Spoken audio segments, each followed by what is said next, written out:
ሰላም ለእናንተ ይሁን ክቡራን የቻናላችን ቤተሰቦች፣ ለሰዓቱ ካዘጋጀንላችሁ መረጃዎች መካከል ዋና ዋናዎቹን በማስተዋወቅ እንጀምር። ሶስተኛ ቀኑን በያዘው የትግራይ ክልል የጦር ተፈናቃዮች የተቃውሞ ሰልፍ ላይ የክልሉ ጊዜያዊ አስተዳደር ምክትል ፕሬዝዳንት የሆኑት አቶ አማኑኤል አሰፋ መልእክት አስተላለፉ። በሳዑዲ አረቢያ 37 ኢትዮጵያውያን ላይ የሞት ቅጣት ተፈጻሚ ሊደረግ መሆኑን የሰብአዊ መብት ተሟጋች ድርጅቶች ገለጹ።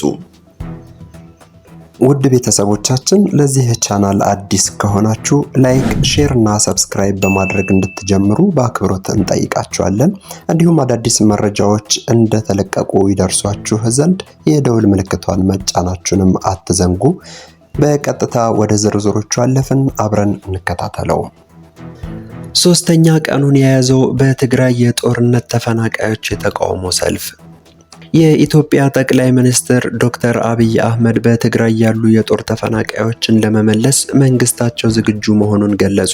በጉዳዩ ላይ ከትግራይ ክልል ጊዜያዊ አስተዳደር ጋር ንግግር እየተደረገ መሆኑንም አንስተዋል። ይህ በእንዲህ እንዳለ ተቃውሞ ላይ ያሉት በትግራይ ያሉ ተፈናቃዮች ዛሬ ሶስተኛ ቀናቸውን ይዘዋል። ሁነቱን ተከትሎ ዛሬ በመቀሌ ሁሉም የመንግስት መስሪያ ቤቶች ተዘግተዋል። የትግራይ ጊዜያዊ አስተዳደር የተቃዋሚዎቹን ጥያቄ እንደሚደግፍም አስታውቋል። በሌላ በኩል ቅድሚያ ለሰብአዊ መብቶች የተባለ የመብት ተሟጋቾች ድርጅት የተፈናቃዮች ጥያቄ በአፋጣኝ ምላሽ እንዲያገኝ የጠየቀ ሲሆን የፖለቲከኞች መጠቀሚያ መሆን የለበትም ብሏል። 3 ቀንና ሌሊት የዘለቀው በመቀሌ ሮማናት አደባባይ እየተደረገ ያለው የተፈናቃዮች ሰልፍ ዛሬ በመዝጊያ ስነ ስርዓቱ ከተፈናቃዮች በተጨማሪ በርካታ የከተማዋ ነዋሪዎች፣ የመንግስት ሰራተኞች እንዲሁም ባለስልጣናት ተገኝተውበታል። የኢትዮጵያ መንግስት የትግራይ ህገ መንግስታዊ ግዛት እንዲሁም ተፈናቃዮችን እንዲመልስ የሚጠይቀው ይህ ሰልፍ ተፈናቃዮች መጪውን ክረምት ለአምስተኛ ጊዜ በተፈናቃዮች መጠለያ ማሳለፍ የለባቸውም የሚልና ሌሎች መፈክሮችም ተስተጋብተውበታል። የትግራይ ክልል ጊዜያዊ አስተዳደር የተፈናቃዮቹን ጥያቄ እንደሚቀበልና እንደሚደግፍ የገለጸ ሲሆን በዛሬው ዕለት ሁሉም የመንግስት መስሪያ ቤቶች ተዘግተው ውለዋል። የመንግስት ሰራተኞች በዚሁ የተፈናቃዮች ሰልፍ በመገኘት አጋርነታቸውን አሳይተዋል። በዚሁ ሁነት ንግግር ያሰሙት የትግራይ ጊዜያዊ አስተዳደር ምክትል ፕሬዝዳንት አቶ አማኑኤል አሰፋ ለዚህ ጥያቄ የኢትዮጵያ መንግስት አፋጣኝ ምላሽ ሊሰጥ ይገባል ብለዋል። አቶ አማኑኤል አሰፋ በትግራይ ህዝብ ላይ ተጭኖ ያለው ግፍ እና መከራ ከመጠን አልፎ እየፈሰሰ ነው። በዚህም ምክንያት ሁሉም ሰው ትዕግስቱ እያለቀ ነው። ስለዚህ የኢትዮጵያ መንግስትም ይሁን ዓለም አቀፉ ማህበረሰብ የትግራይን ህዝብ ጩኸት ጆሮ ሰጥቶ እንዲሰሙ፣ ለሰላም ዋጋ ሰጥተው እንዲሰሩ አሁንም ደጋግመን ጥሪ እናቀርባለን። የትግራይ ህዝብ ካሳ እና ምስጋና እንጂ ግፍና መከራ የሚገባው ህዝብ አይደለም ብለዋል። ይህ በእንዲህ እንዳለ በቅርቡ ከተቃዋሚ ፓርቲዎች ጋር ውይይት ያደረጉት የኢትዮጵያ ጠቅላይ ሚኒስትር ዶክተር አብይ አህመድ የትግራይ ተፈናቃዮችን ጉዳይ ያነሱ ሲሆን መንግስታቸው ተፈናቃዮቹን ለመመለስ ዝግጁ መሆኑን እንዲሁም ስለዚህ ጉዳይ ከትግራይ ጊዜያዊ አስተዳደር ጋር ንግግር እያደረገ ስለመሆኑ ጠቁመዋል። የኢትዮጵያ መንግስትና ህወሓት በእነዚህ ተፈናቃዮች ጉዳይ የሚወዛገቡ ሲሆን ህወሓት በጦርነቱ ወቅት በኃይል የተወሰደው የትግራይ ህገ መንግስታዊ ግዛት እንዲመለስ እንዲሁም ተፈናቃዮች ወደ ቀያቸው እንዲመለሱ የሚል ሲሆን የኢትዮጵያ መንግስት የትግራይ ህገ መንግስታዊ ግዛትን አከራካሪ አካባቢዎች ብሎ ይጠራቸዋል።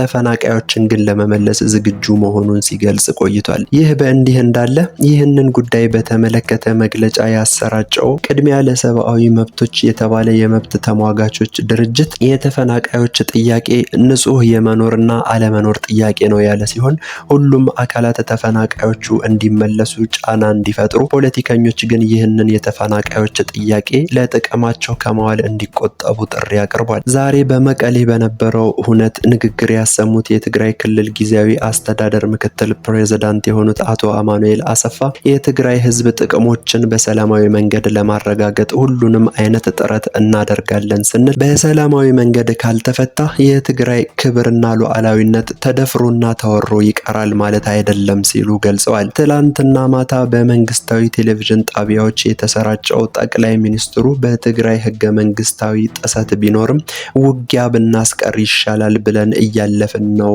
ያሉ ሲሆን ይሁንና መንግስታቸው ከቀድሞ በበለጠ የመከላከያ ኃይል ገንብቶ እንዳለ ሲናገሩ ተደምጠዋል። በቀጣይ መረጃ በሳውዲ አረቢያ 37 ኢትዮጵያውያን ላይ የሞት ቅጣት ተፈጻሚ ሊደረግ መሆኑን የሰብአዊ መብት ተሟጋች ድርጅቶች ገለጹ። በሳውዲ አረቢያ ከአደንዛዥ እጽ ዝውውር ጋር በተያያዘ ቢያንስ 37 ኢትዮጵያውያንን የሞት ቅጣት ይጠብቃቸዋል ሲሉ 31 የሲቪል ማህበረሰብና የሰብአዊ መብት ተሟጋች ድርጅቶች በጋራ ባወጡት መግለጫ አስታወቁ። የኢትዮጵያ ዜጎችን ጨምሮ በመቶዎች የሚቆጠሩ የውጭ ሀገር ዜጎች ላይ የሞት ቅጣት ተፈጻሚ ሊደረግባቸው እንደሚችልም ጠቁመዋል። የሰብአዊ መብቶች ተሟጋች ድርጅቶቹ ከዚህ ቀደም ማክሰኞ ግንቦት 7 2017 ባወጡት የጋራ መግለጫ ከህገወጥ አደንዛዥ እጽ ጋር በተያያዘ የሞት ቅጣት እየጨመረ መሆኑን ገልጸው በተለይም በእስር ላይ የሚገኙ የኢትዮጵያ፣ የሶማሊያና የግብጽ ዜጎች ህይወት ከፍተኛ ስጋት እንደፈጠረባቸው ገልጸዋል። ድርጅቶቹ ከሳውዲ ፕሬስ ድርጅት የተገኘውን መረጃ በመጥቀስ በፈረንጆቹ 2025 ብቻ አብዛኞቹ የውጭ ዜጎች የሆኑ 98 ግለሰቦች በአደንዛዥ እጽ ዝውውር ምክንያት መገደላቸውንም አስታውቋል። መግለጫው በተያያዘው ዓመት 7 ኢትዮጵያውያንና 19 የሶማሊያ ዜጎች ሐሺሽ በማዘዋወር ግድያ እንደተፈጸመባቸው አክሎም አትቷል። በተጨማሪም ሰኔ 9 2017 3 የኢትዮጵያ ዜጎች እንደተገደሉ፣ ሌሎች ደግሞ በማንኛውም ጊዜ ልንገደል እንችላለን በሚል ስጋት ውስጥ እንዳሉ ተገልጿል። የድርጅቶቹ መግለጫ አክሎም 37ቱ ኢትዮጵያውያን ወንዶች ከ27 የሶማሊያ ዜጎች ጋር በደቡብ ምዕራብ ሳውዲ አረቢያ በሚገኘው ናጅራን ማዕከላዊ እስር ቤት በእስር ላይ ናቸው ብለዋል። 26 የግብጽ ዜጎች ደግሞ በሰሜን ምዕራብ ሳውዲ አረቢያ በሚገኘው ታቡክ ማዕከላዊ እስር ቤት ይገኛሉ ሲልም ጠቁሟል። ብዙዎቹ እስረኞች የሰዎች ዝውውር ሰለባዎች ሊሆኑ ይችላሉ ያለው የጋራ መግለጫው አክሎም ህገወጥ ነገሮችን ለማጓጓዝ ተገደዋል ወይም ተታለዋል ብሏል። ድርጅቶቹ አያይዘውም አብዛኞቹ ፍርደኞች ፍርድ ቤት ቀርበው ንጹህ መሆናቸውን ለመግለጽ እድል አልተሰጣቸውም ሲሉ አስረድተዋል። በሀገሪቱ የህግ ውክልና አለመቀበል እንዲሁም የቆንጽላ ድጋፍ አለመኖርን ጠቅሰው እነዚህ የፍርድ ሂደት መብቶች ጥሰቶች ናቸው ብለዋል። ድርጊቶቹ የሳውዲ አረቢያ የሀገር ውስጥ ህጎችን፣ የዓለም አቀፉ የሰብአዊ መብት ድንጋጌንና የአረብ የሰብአዊ መብት ድንጋጌዎችን የሚጥሱ ናቸው ሲሉም ገልጸዋል። የጋራ መግለጫው ሳውዲ አረቢያ ከአደንዛዥ እጽ ጋር በተያያዘ የምትፈጽመውን የሞት ጥቃት እንድታቆምና የሞት ፍርድ እንድትሰርዝ የተባበሩት መንግስታት ድርጅት በቅርቡ ባወጣው ሪፖርት መጠየቁንም ጠቅሷል። የሞት ቅጣቱ የሚፈጸምበትን መንገድ እጅግ ጭካኔ የተሞላበት ሲሉ የገለጹት ድርጅቶቹ ቤተሰቦች የፍርደኞቹን ግድያ የሚፈጸምበት ቀን እንደማይነገራቸውና አንዳንዴም ፍርዱ ተፈጻሚ መሆኑን የሚያውቁት በመገናኛ ብዙሃኑ በኩል ብቻ መሆኑንም ገልጸዋል። አብዛኞቹ አስክሬኖችም አይመለሱም እንዲሁም የቀብር ስፍራዎችም አይገለጹም ሲሉ በመግለጫቸው አክለዋል። በዚህ ዓመት በሳውዲ አረቢያ ከተፈጸሙት 154 የሞት ቅጣቶች መካከል 98ቶቹ ከአደንዛዥ እጽ ወንጀሎች ጋር በተያያዘ የተፈጸሙ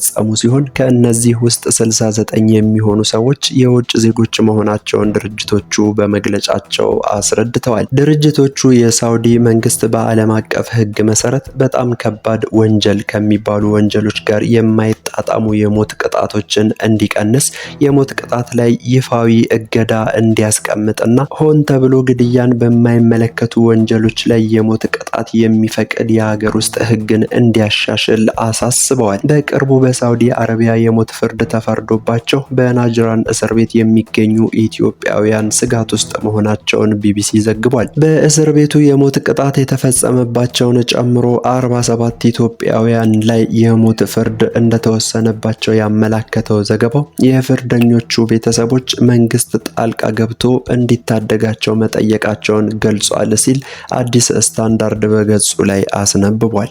ውድ የቻናላችን ቤተሰቦች ለሰዓቱ ያሰናዳንላችሁ ፕሮግራም የተከታተላችሁትን ይመስል ነበረ።